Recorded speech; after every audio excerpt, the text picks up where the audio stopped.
Affect Autism, 10 years of providing free supportive content for your DIR journey.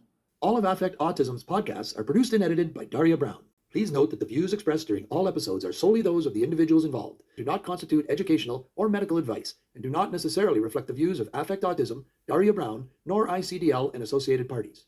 Listeners should consult with professionals familiar with their individual circumstances for specific support.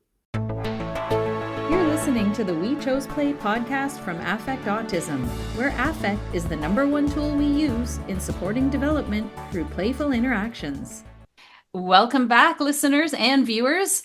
I am super happy to have here today Dr. Destiny Huff, who is an LPC, licensed professional counselor, autistic and ADHD mom of 2 under 18, and Lisa Baskin-Wright, who is an educator and ADHD and dyslexic mom of 2 over 18. And they are about to launch the Affirming Village podcast. From their Instagram account, which I will link to in the show notes, a black and white neurodivergent mama duo rewriting the IEP narrative with lived experience raising neurodivergent learners. One is still deep in IEPs and school calls. The other has walked the path into adulthood.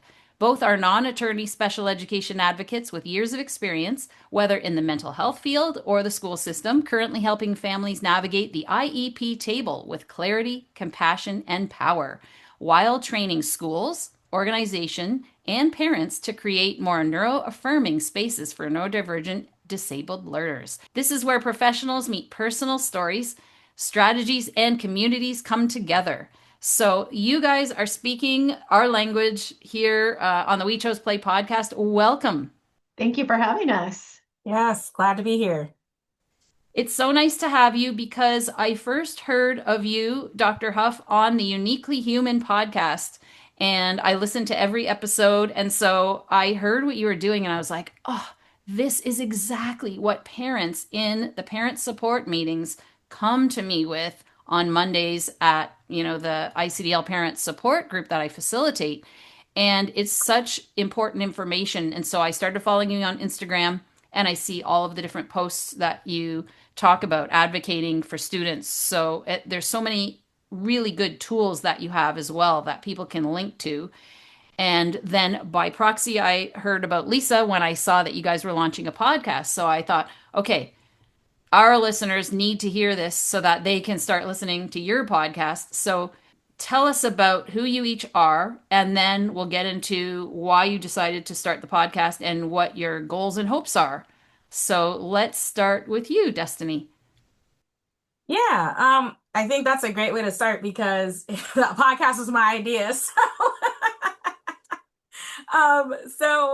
Like you said, I'm Dr. Destiny Huff, and I'm a licensed professional counselor. So I have been in the mental health field for over 15 years, and I've always worked with children.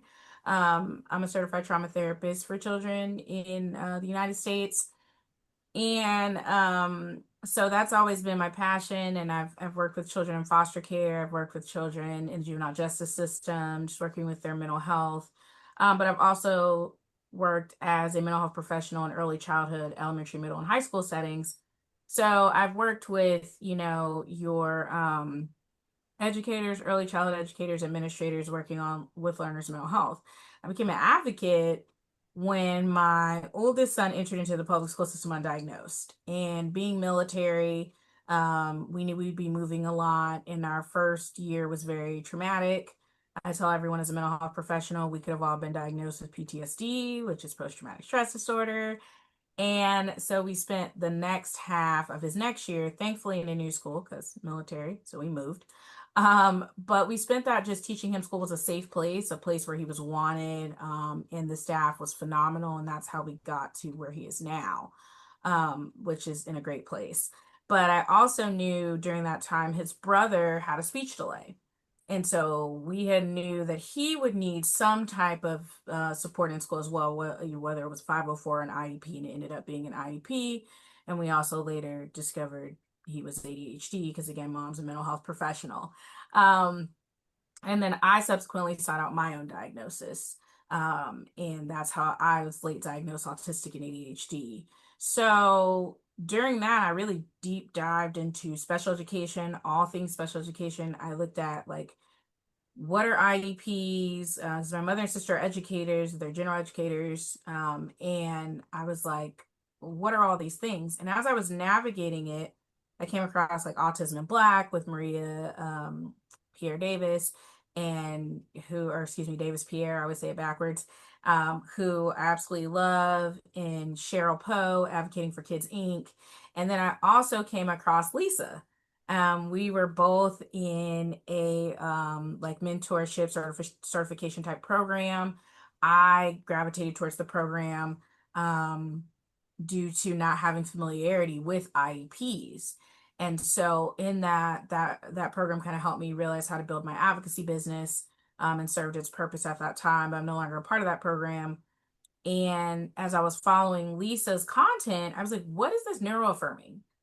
And what I found interesting was that all the things that were giving me the ick about certain practices and policies and procedures was because they were more compliance based and more rooted in compliance. And the neuroaffirming side was the approach of adjusting that and looking through a different lens.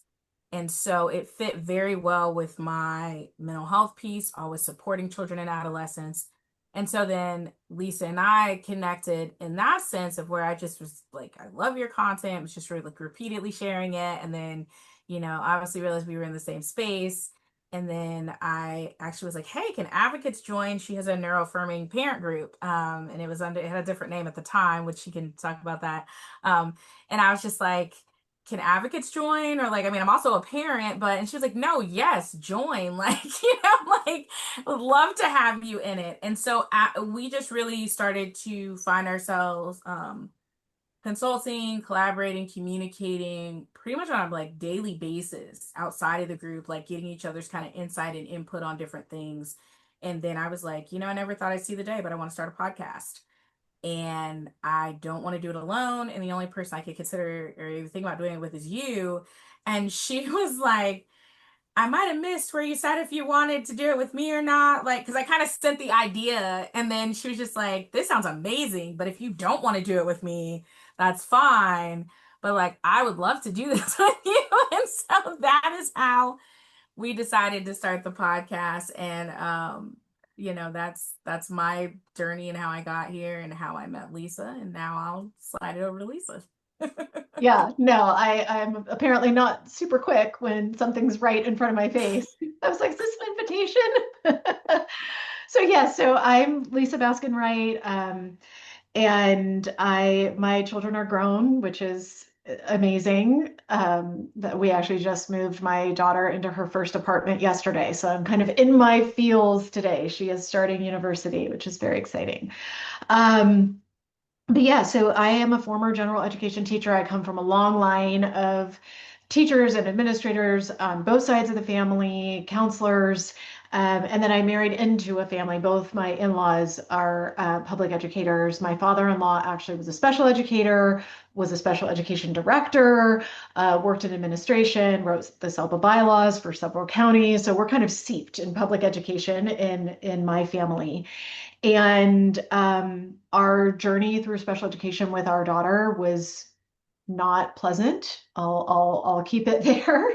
I think we naively thought it would be easier to navigate than it was. And given sort of our family background, but special education is its own, what word do I want to use? It's its own thing. I'm just going to say that. And so having knowledge of sort of public education in general didn't necessarily prepare us for the nuance of advocating for a higher masking autistic young person who did not yet have that autism diagnosis.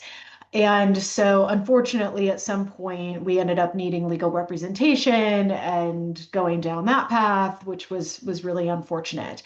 And my basic nature is very collaborative. So having like this attorney, and like having to kind of fight and play that game while at the same time really needing to establish relationships with the folks that were working with my daughter, and having lived experience as a professional doing similar work, like it was just this kind of mishmash of Twilight Zone music in my head happening a lot.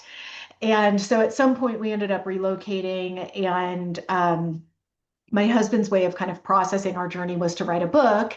And he didn't tell me he was doing it at the time, but I dove into going back to what I had done prior to having children, which was supporting new educators.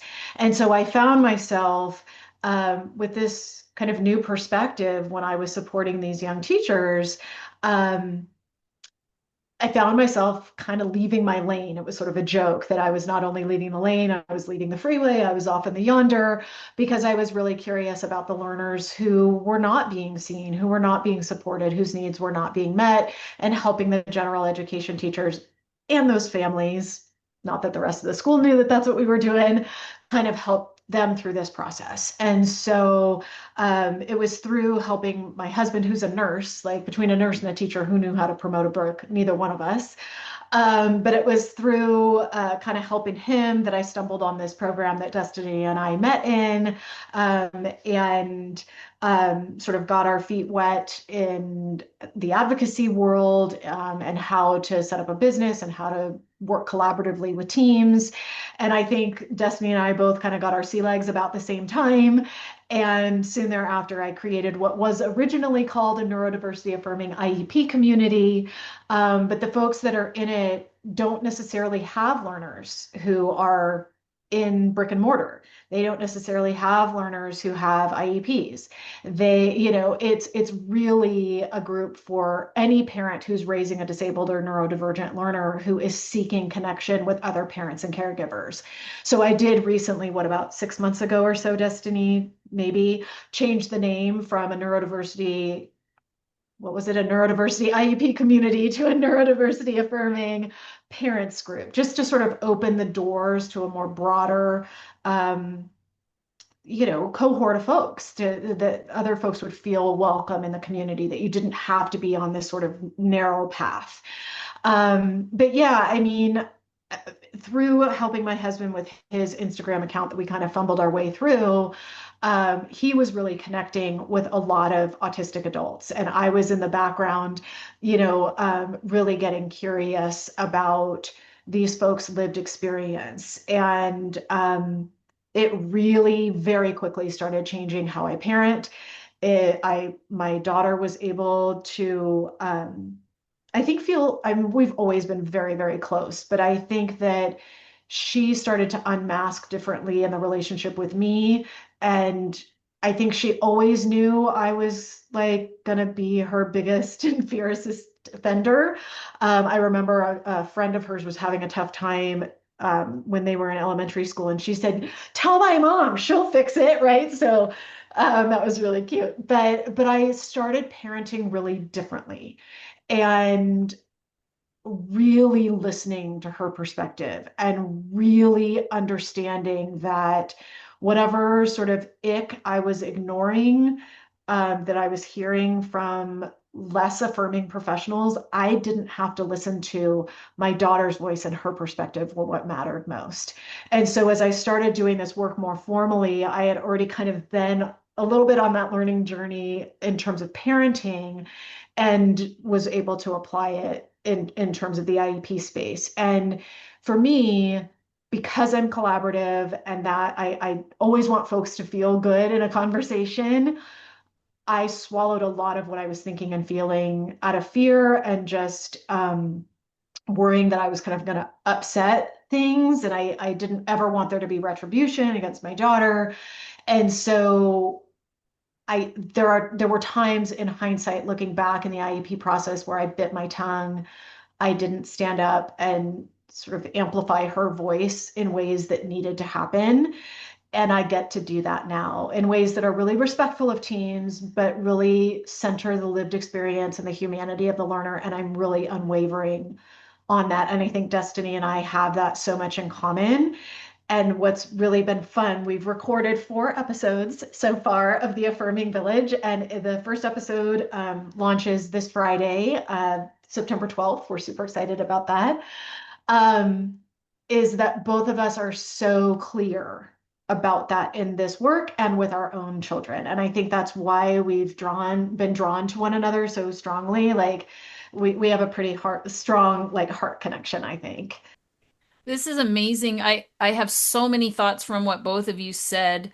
The first thing I'm thinking is I'll put in the show notes the podcast I did with Kim Credit, who is a mother in Tennessee who advocated and went through all the legal stuff with her son. Yeah, I know who she is. I've never met her, but and I don't want to disclose where I break confidentiality, but I have a family that was in Tennessee that I absolutely fell in love with, and things went very, very sideways. And she really needed somebody local that understood the rules of engagement in Tennessee specifically. And I'm 99.99% sure that is who she connected with. And she was tremendous with this family.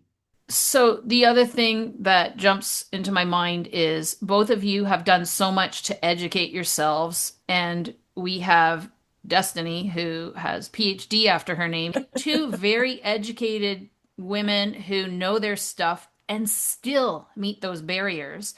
Makes me wonder what about the parents who have English as a second language, who get discriminated against for a variety of reasons of intersectionalities, who just don't understand how to navigate all of these things when two super educated women have a hard time doing it. And the other thing that jumped in my mind is how hard it is to stand up to people in meetings. So, like what you said, you now know how to do that. Women tend to be people pleasers, especially if we're neurodivergent ourselves and have been masking. And then you have the whole thing about sexism, which, you know, women are seen as controlling and bossy if they stand up and if they're not careful. And Kim really was so good at describing that in the podcast we did, how, you know, she had to be very pleasant and, you know, really collaborative. And personally, that would be hard for me to do, to hold back my anger if I were fighting for my son, right? But it's just such a fine line to walk. And I think this space that you've opened up is so important because and what state are you in? I'm in Georgia and Lisa's in California. So we're even on two different coasts. Oh, okay, okay. So, and I'm in Toronto, so it's totally different in Canada. And my son's never been in the public school system just because, you know, he was so much delayed academically after his brain inflammation that, and we just found a wonderful school that we were able to get funding to support, to pay for, etc. So it's so different. But like again, from the parents in my support meetings, I hear all of the stories, mostly Americans that are attending, but we have Europeans and Canadians that are there too, and sometimes from other countries. But it's just this battle. And so many parents have to end up homeschooling their children because, you know, do you want the energy to help your child and support your child, or do you want to spend all that energy fighting and fighting and fighting? And it is a total injustice because those laws are made to protect the most vulnerable children, and yet they aren't enforced. And it, anyway, I just admire the work that you guys do. It's so, so important.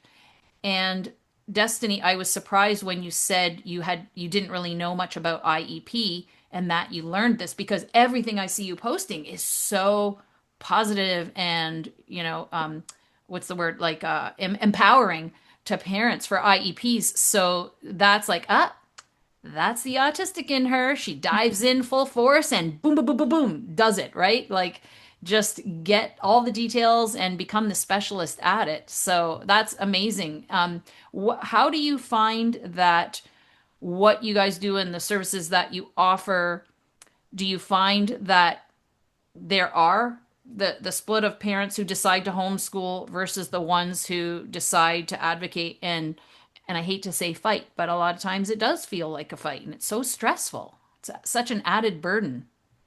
Yeah, absolutely. I know one of the things that comes to mind for me and what you're mentioning is just that I spend a lot of time kind of reassuring a lot of my families that, like right now, I don't have an advocate for my children. I'm their advocate, but I always reassure them that even with my knowledge, my emotion is not always sheltered or caged or stunted when it comes to my own children and advocating for them.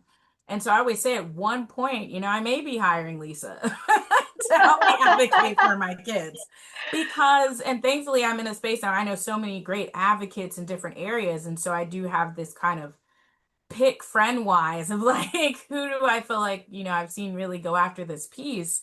But I always let them know, like, a lot of the reason why I get hired as an advocate is because the parent is tired, their capacity, um, and they want this thing for their child. And so I spend a lot of time reassuring them of that. The other thing, too, is I spend a lot of time reassuring them that it's okay if you feel like you can't homeschool your child.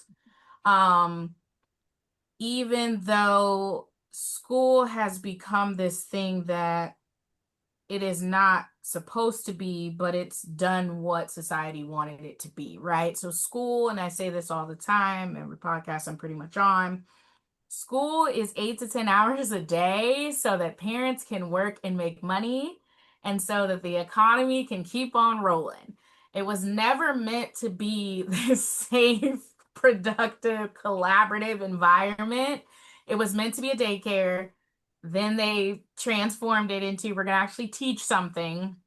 Then it became well, parents are saying, like, I have to pick my kid up or drop my kid off. So we get after school and before school programs. So it became all these things.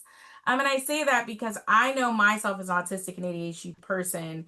I don't, and my husband is also ADHD. And so I have one autistic child and one ADHD child with a speech delay. There's no world in which we see our capacity at this point in time homeschooling our children. And, again, a lot of people would think, well, yeah, because they need socialization or because, how are you going to give them 8 hours just going in? No, it's not because of that. It's because something that's been beneficial for my children is going to another space, accessing their learning in another space, in their home setting, being this relaxing and comfortable environment. And so obviously, if we ever had to homeschool, I would make a designated space that's for that and do those things, which is what I do encourage families that I work with, where we get to a point where I'm just like, I just don't see this environment being suitable and supportive of this learner. And I'm seeing the capacity fading and approaching burnout for the learner as well as capacity for the parent. So I just I know that wasn't like necessarily your question, but I always like to touch on that piece because I spend a lot of time helping parents understand it's okay that they can't homeschool. And that doesn't mean that they're any less of a parent. Yeah, no, I'm so glad you said that, Destiny. And there's some privilege wrapped into that, right? It's not an option for everyone, right? And so I think that's really important to name as well. And my daughter was in 11 different placements, and one of them was at home for the majority of her second grade year. And we did set up a separate, and we thankfully had the space to set up the separate room, but we pulled her out in a moment of crisis and nothing was set up and we didn't know what we were doing. And I was falling apart and she was falling apart. And it was my husband that swooped in and was like, we're taking this room that we don't use and we're setting it up. And he went, we live in a town with a university and they have like where they sell old university furniture for very, very cheap. So he went and bought one of those giant metal, weighs more than the house, like big old desks for $15. I don't even know how we got it here. But we set that up and he's very handy. He built her like a little house and put a bean, like went and got like a kiddie pool and filled it with refried beans from Costco. And he built her a ball pit and right, like he turned it into like a sensory classroom. And thankfully, with my family being who they are, um, we had a whole village of educators that we could reach out to. And so we had curriculum and all kinds of folks kind of stepping in to help. And then my mom did come up once a week and took over the math education, which was incredibly helpful. So I could like take a shower and breathe. But it was not just like me doing it on my own or my husband and I doing it on our own. It really took all these different moving parts, and that's just not feasible.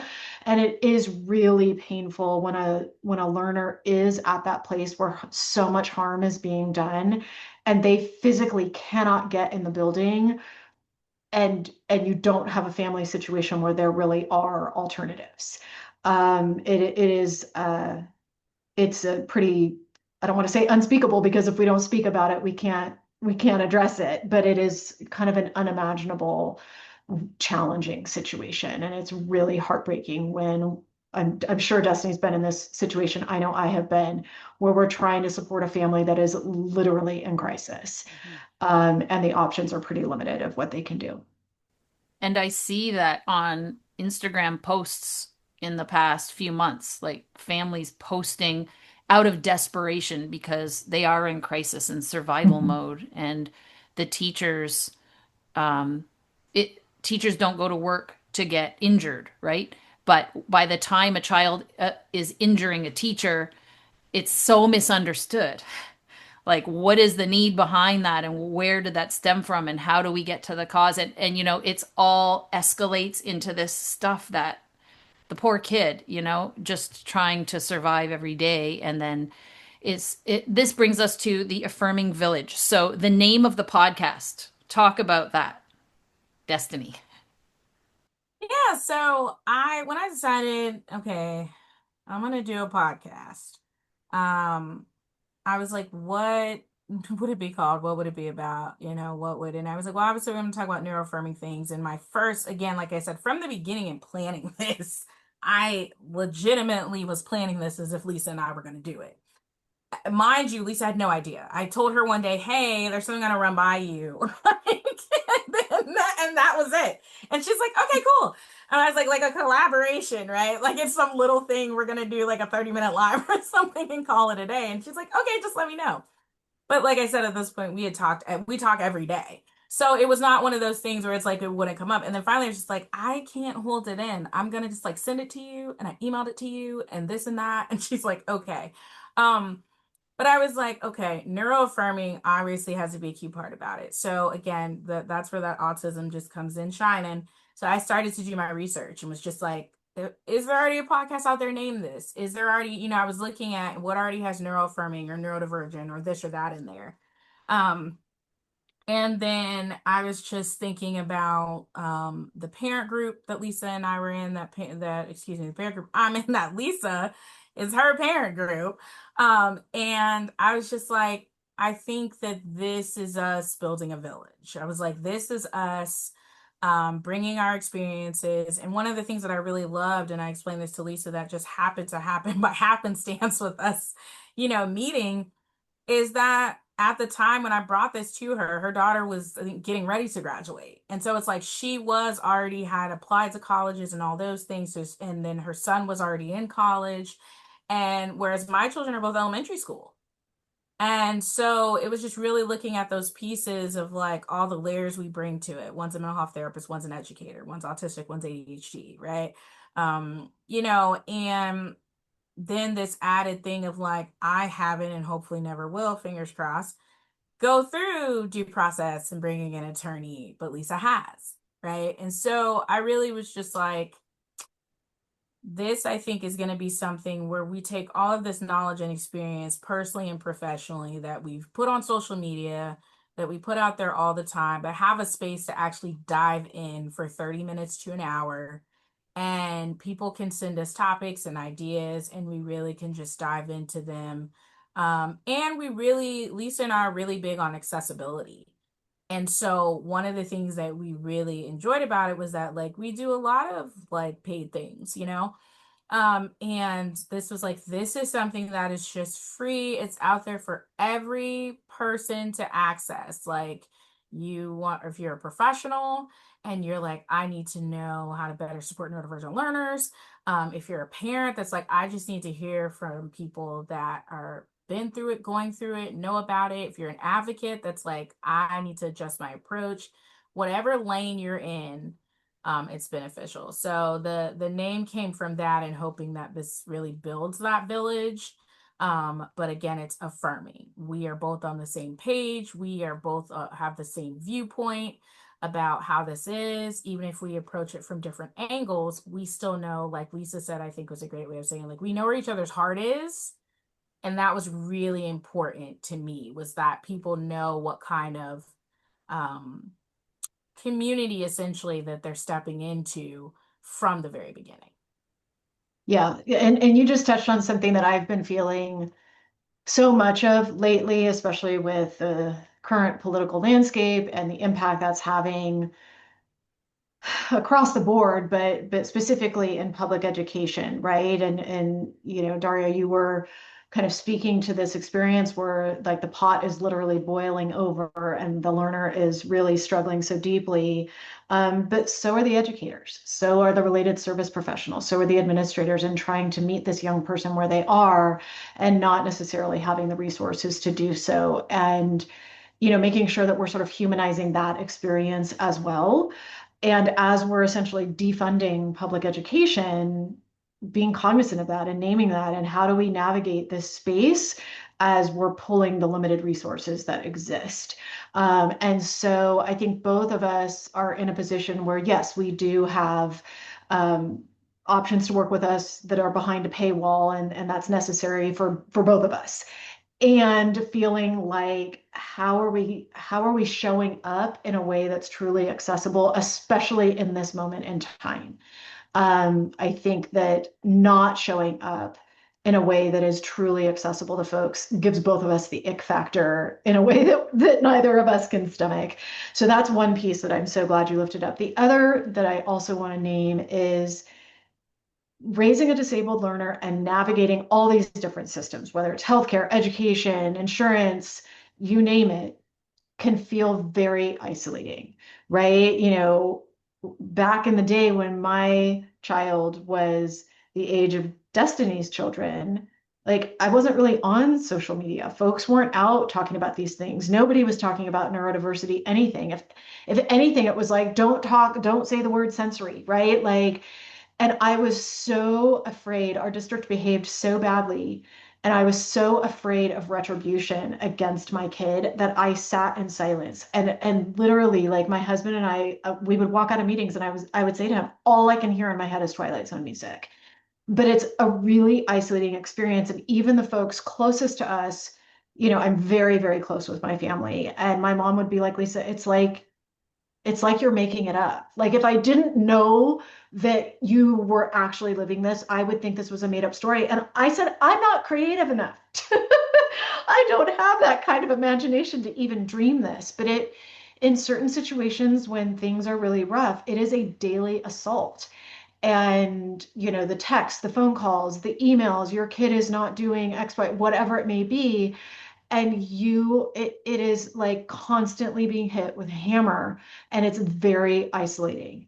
And so Destiny and I just wanted to take up this little teeny tiny corner of free and accessible space to say you are not on this path alone, and we see you and we hear you, and we're here to support you in whatever ways we can.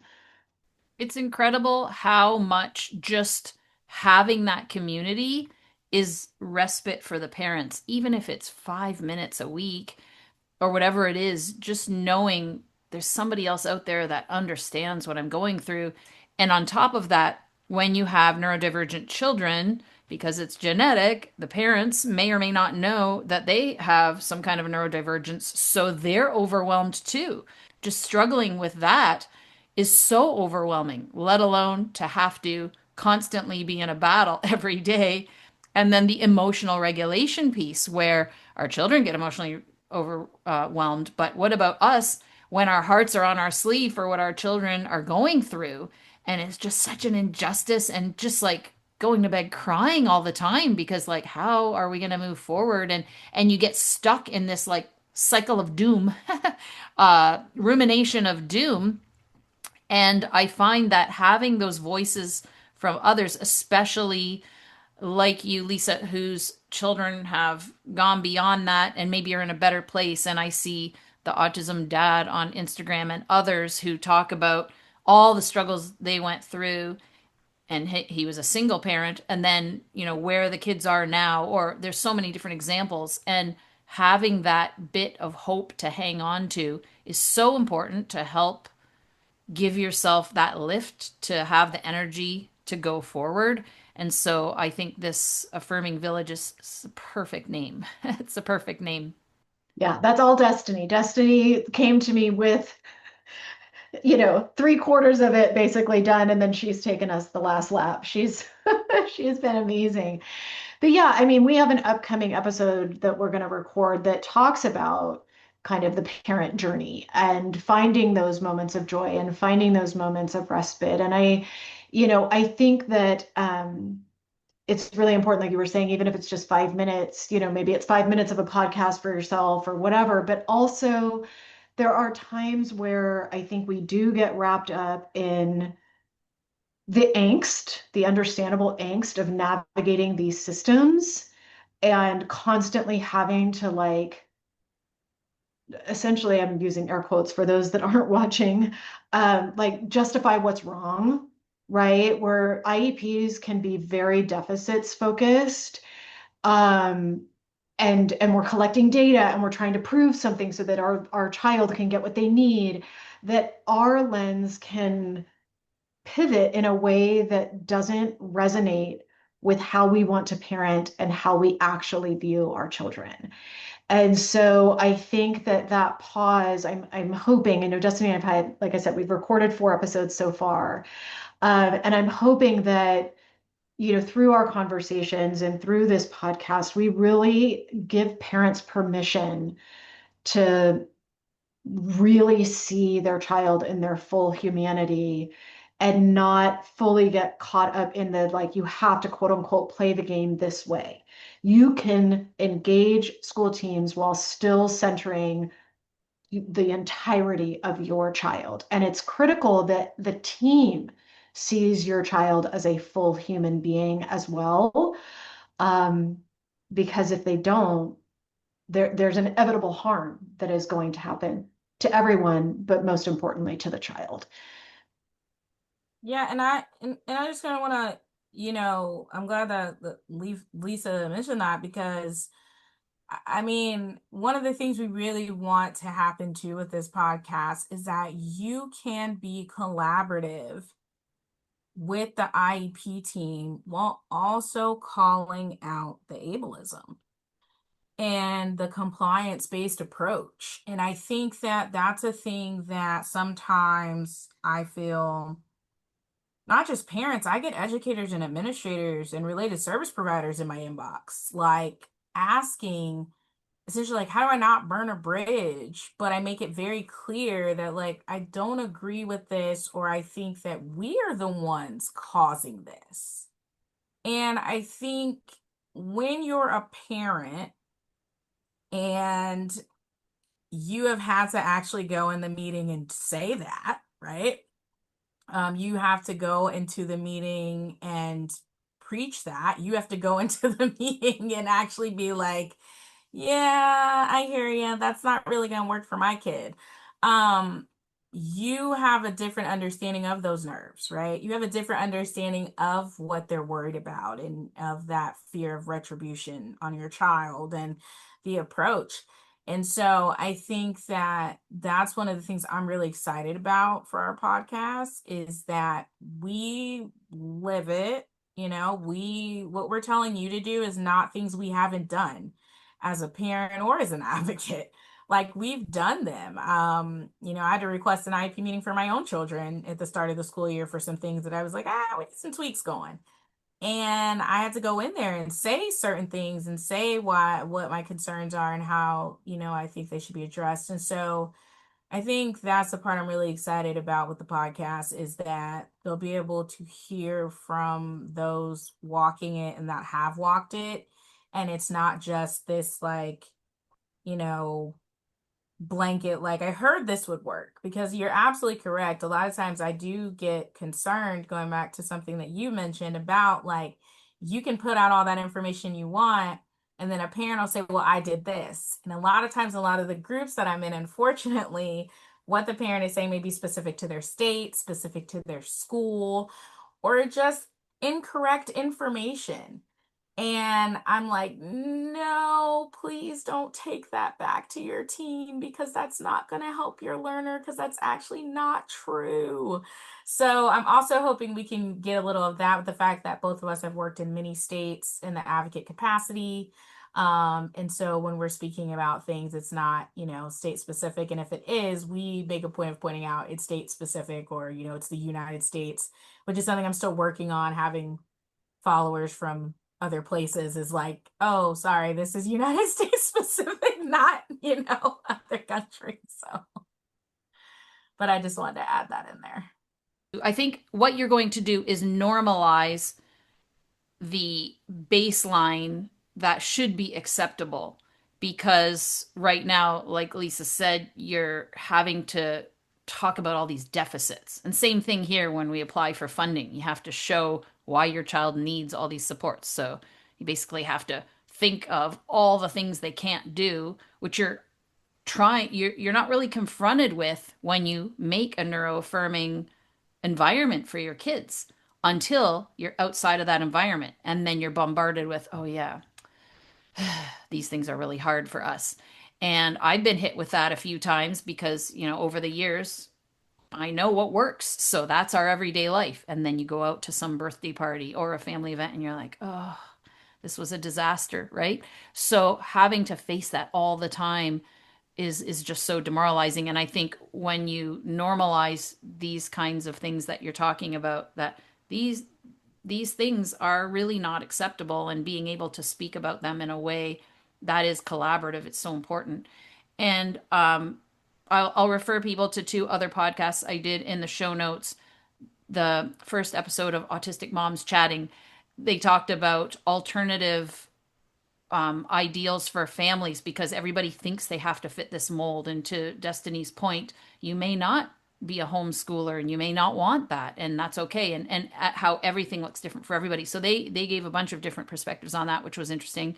And then the podcasts that I've done with Shell Abraham Montgomery in Philadelphia, who runs Spectrum Success 911 with her autistic son, she spoke about, and I'm curious if you've had this experience, Destiny, where people are so happy to see, let's say Black Americans that come are so happy to see representation with you, because Shell said she would go to people's homes to do services, and it's in a Black neighborhood, and they would just be like, oh, thank God you look like us. Like, because she said, I don't have all the letters after my name. And of course you do have letters. But in Shell's case, she said, I didn't have the opportunity to get the letters because I had to drop out of college to take care of my son and everything. And she feels like in some of those IEP meetings that she's talked down to, because whether it's because she's Black or whether it's because she doesn't have the letters after her name, but having that representation, I think, is so important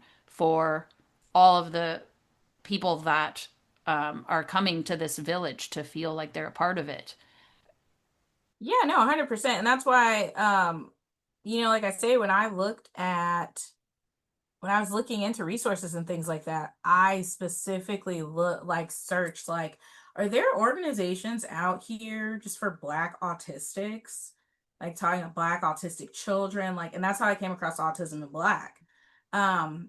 Because I was just like, I can look at autism and things like that all day and look into resources and things. And at the end of the day, one of the experiences that we actually did have, unfortunately, and I always say, the school as a whole that he was in was just ableist. And I say that because there's another learner that was ADHD, and parents were white, and they were experiencing exactly what we were. They were getting phone calls. He was getting put out for things that were naturally traits of ADHD. So that's why I don't ever say that they were racist collectively as a school. They were ableist, but the things said lent themselves to being racist. As in, I've never had a learner that was autistic that behaved the way in which your son does. You need to consider oppositional defiant disorder. And I'm a mental health professional. I'm the only one that was in that room at the time that could do that diagnosis. And I was like, yeah, not correct. You say it again. And somebody's gonna have to restrain me. I'm gonna come across this table. So I was very aware of, and have been, I mean, I've been Black my whole life. So I was very aware of the stereotypes and the prejudice and the bias, but seeing it take place in front of my eyes with my own son, who I know is this sweet and caring and amazing person, who, as I pointed out with the homeschool piece, and I think that was the piece that really got me, was that his whole life he'd been in a structured setting. So we aren't talking about his first time in a structured setting. I worked his whole life. So he had been in childcare since he was like 7 weeks old. He'd been around other learners. He's been in classrooms. He's had transition. He's had schedules, routine, structure, different teachers, different adults. He had all those things. So for me, it was really like, would you say this to a parent that wasn't Black? And I don't feel that you would. I also feel like, and me and my husband speak about this often as well, and I've started doing more collaborative things together, to get the dad perspective out there from his standpoint, but that we both had a level of privilege because we are both educated. We do both have multiple degrees between us. He was an officer in the military. I'm a licensed mental health professional. We have all these backings and credentials that made you have to listen to us. And in the end, we do think that race did play a factor in them finally listening to us, because it was like, we don't want to alienate this Black officer in this predominantly white setting where there's a lot of military. Right. So they kind of had to consider a lot of layers to not responding to what we were saying. And we have never not been aware of that. And we also, then it makes us aware of all those who don't have those things attached, and how, and I will tell you right now, with that setting in that school, a lot of military spouses, because they were not working or working part-time or whatever they were doing, ended up just pulling their children and homeschooling them. And at one point that was even suggested with me. And thankfully the school psychologist was like, I thought you said mom worked. But you could see how they were used to just going, oh, you can just take him out and homeschool him, and then he's not our issue anymore. And we don't have to figure anything out. So definitely plays a part, and definitely is weaved throughout everything that I do. Hence why for the podcast, again, I'm convinced that like me and Lisa are just like sisters from another lifetime, because I knew she would never, oh, I'm getting a little emotional. I knew she would never bat an eye about me being like, race plays a factor. And that is why in the podcast, it literally says like a Black mama and a white mom. Like, that was important to me, that was intertwined in there, because that is my reality. And I knew that she would never bat an eye about that, and never be like, oh, should we not talk about, should we? She's never been that person. So that's why I'm also really excited. I think that we will expose those that haven't been exposed to each other's content to this as well. Yeah, no, and I, just to add to that, I think it's critical as a white woman to recognize how race plays a role in everything, really, at least in American society, but I would say beyond that.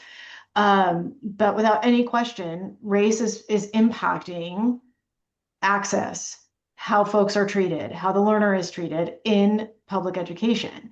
And so, no, I would never bat an eyelash. I'm here to learn and here to name what is absolutely happening, and to make sure that I'm cognizant of that. I work with families of all racial backgrounds, right? And so it is remiss of me when I am working with a Black family, if I know that race and bias are playing, or the bias about race, I should say, are playing a factor in how this team is treating this learner and this family.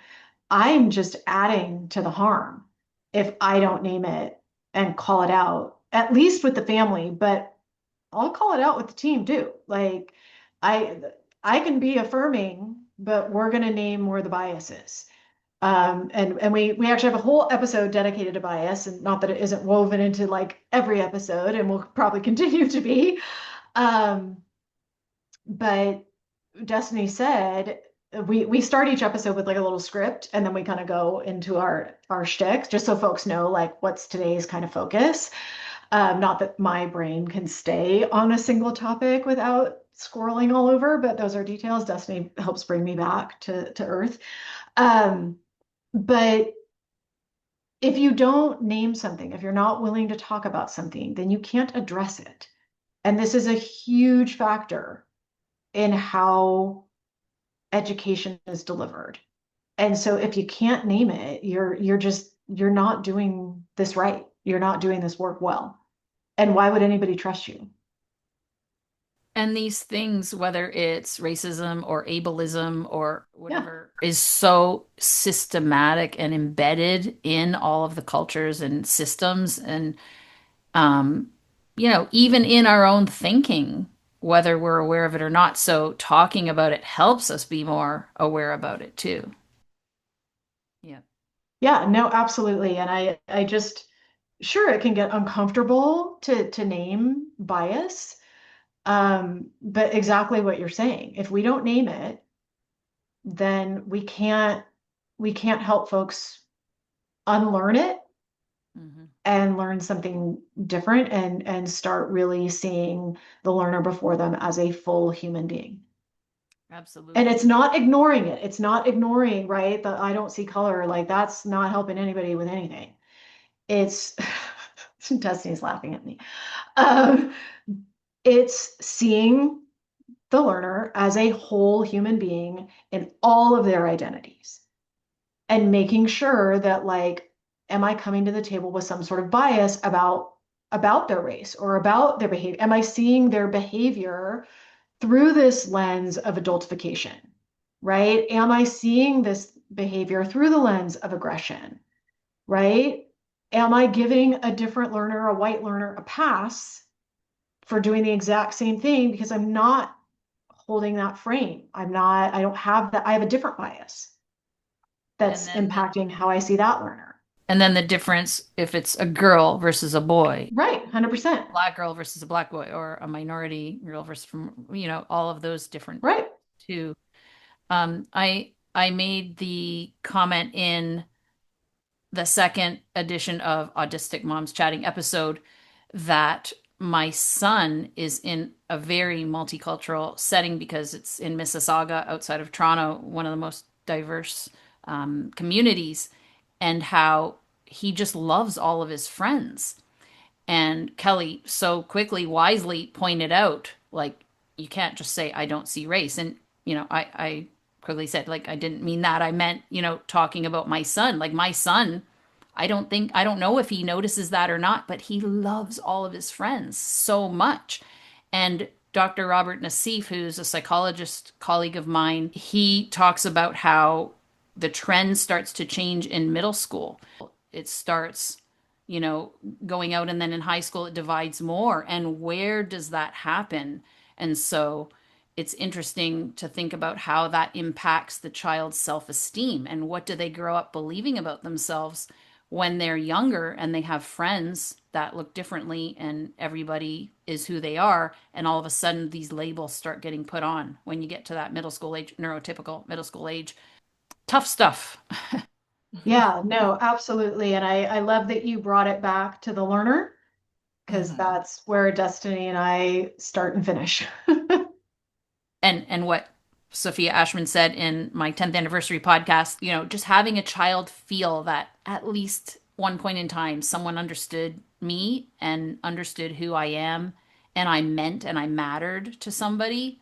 Mhm. And that's what we want our children to feel. And if they're not getting it that's at school, at least they'll get it at home. But we really want them to get that, even if there's one person at the school and the whole day's hard, but there's that one teacher or that one whatever guidance counselor, whoever it is, that is there that can be an advocate, is such a pillar of strength for so many Mhm. kids.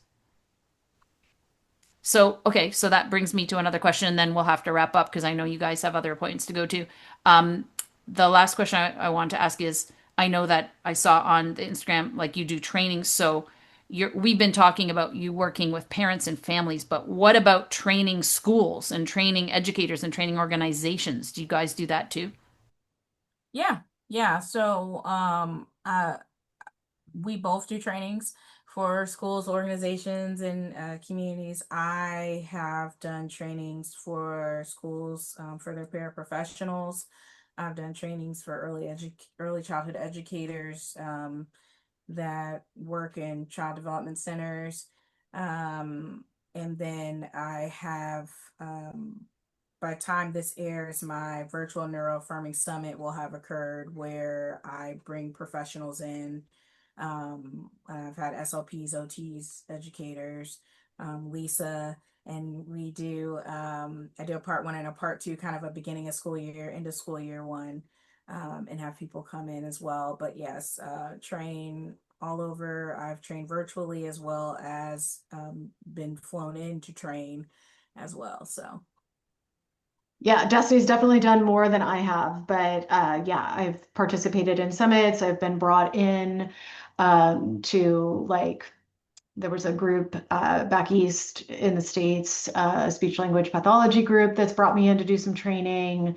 Um, it's something I'd actually like to grow in my practice at some point, because I really do think that my perspective, like that kind of 360 perspective as both an educator and a parent, is something that, you know, is useful in coming into a training. It's not just an outsider coming in. And I actually, when I was an educator, did a lot of like peer-to-peer